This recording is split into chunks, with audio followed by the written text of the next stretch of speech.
प्रदेश की सुखविंदर सिंह सुक्खू सरकार ने थोड़ी देर पहले एक बड़ा एक्ट से बना है, तो उसके क्या मुख्यमंत्री ने बुलाया था, ब्रांच के संबंधित तमाम अधिकारियों को बुलाया था और इस बैठक के बाद निर्णय लिया गया है कि कर्मचारी उस रिकॉर्ड से छेड़छाड़ न कर सके। और अब ये माना जा रहा है कि जितनी भी वहां पर भर्तियां होनी है वह तमाम भर्तियां अब स्टाफ सिलेक्शन कमीशन शिमला को दी जा सकती हैं, क्योंकि यहाँ पर जीआईटी की भर्ती होने वाली है, कंप्यूटर ऑपरेटर्स की भर्ती होने वाली है, कई महत्वपूर्ण भर्तियां यहाँ पर। कर्मचारी चयन आयोग में जितना भी स्टाफ है, कर्मचारी अधिकारी हैं, उन्हें शिफ्ट कर दिया जाएगा, दूसरी जगह बुला लिया जाएगा, क्योंकि सेक्रेटरी को हटा दिया गया है, डिप्टी सेक्रेटरी को हटा दिया गया है। दोनों ही अधिकारियों के लिए आगामी देश है कि डीओपीटी में आकर शिमला में अपनी ज्वाइनिंग दें और निकट भविष्य में होने वाली जितनी भी कर्मचारी चयन आयोग की भर्तियां थी, उन भर्तियों पर फिलहाल आगामी आदेशों तक रोक रहेगी। क्योंकि अगर हम इन दोनों ही जो बड़े स्तर पर हिमाचल प्रदेश में भर्तियां होती है, कर्मचारी चयन आयोग और स्टाफ सिलेक्शन कमीशन, इन दोनों की बात करें, स्टाफ सिलेक्शन कमीशन यहाँ पर क्लास 1 अफसरों की भर्तियां करता है, जबकि क्लास 3 की भर्तियां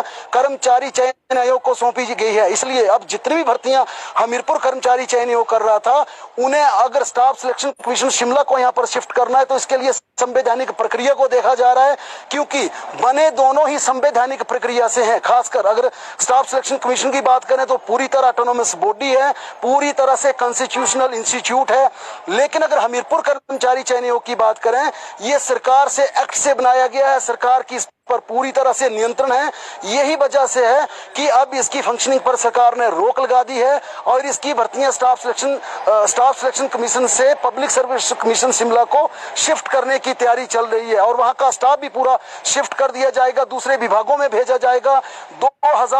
2001 में जब इसे कंस्टिट्यूट किया गया था, बनाया गया था, हिमाचल प्रदेश में प्रेम कुमार धूमल की सरकार थी। उसके बाद जिस प्रकार से लगातार विवादों में कर्मचारी चयन आयोग रहा है, खासकर भर्तियों की लीकेज, जिस प्रकार से तमाम जीआईटी की पिछली भर्ती की बात की जाए, मंडी जिला के 3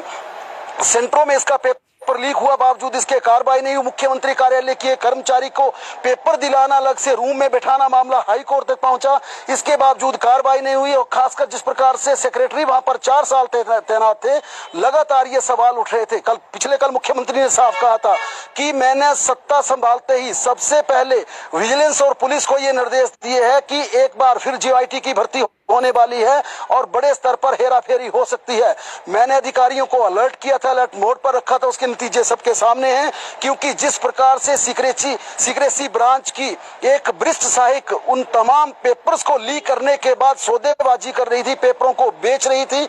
यानी कि हिमाचल प्रदेश का भविष्य जिस प्रकार से रोजगार की दृष्टि से देखा जाए, जिस भर्ती प्रक्रिया को पारदर्शी करने की जरूरत थी, वहां पर बाढ़ खेती को खा रही थी। यही वजह से कि मुख्यमंत्री सुखविंदर सुक्खू ने थोड़ी देर पहले तमाम उच्च अधिकारियों को बुलाया है और इसके बाद निर्देश दिए कि कर्मचारी चयन आयोग हमीरपुर की फंक्शनिंग को आगामी आदेशों तक सस्पेंड कर दिया जाएगा और इसकी होने वाली प्रस्तावित भर्तियां जितने भी रिजल्ट हैं उन पर फिलहाल रोक लगेगी, क्योंकि आगे चलकर ये भर्तियां पब्लिक सर्विस कमीशन शिमला को दी जानी है। इसके लिए प्रक्रिया शुरू हो गई है। सेक्रेटरी और डिप्टी सेक्रेटरी को शिमला तलब कर लिया गया है। डीओपीटी में दोनों अधिकारी अपनी ज्वाइनिंग देंगे। जितना भी स्टाफ है उन स्टाफ को दूसरे विभागों में भेजा जाएगा। अब सबसे बड़ा सवाल है कि सुखविंदर सिंह सुक्खू सरकार, वहां पर चेयरमैन है, डायरेक्टर है, वहां पर चेयरमैन है और वहां पर सदस्य लगाए गए हैं, मेंबर लगाए गए हैं, उस पर सरकार क्या फैसला लेती है, ये देखने वाली बात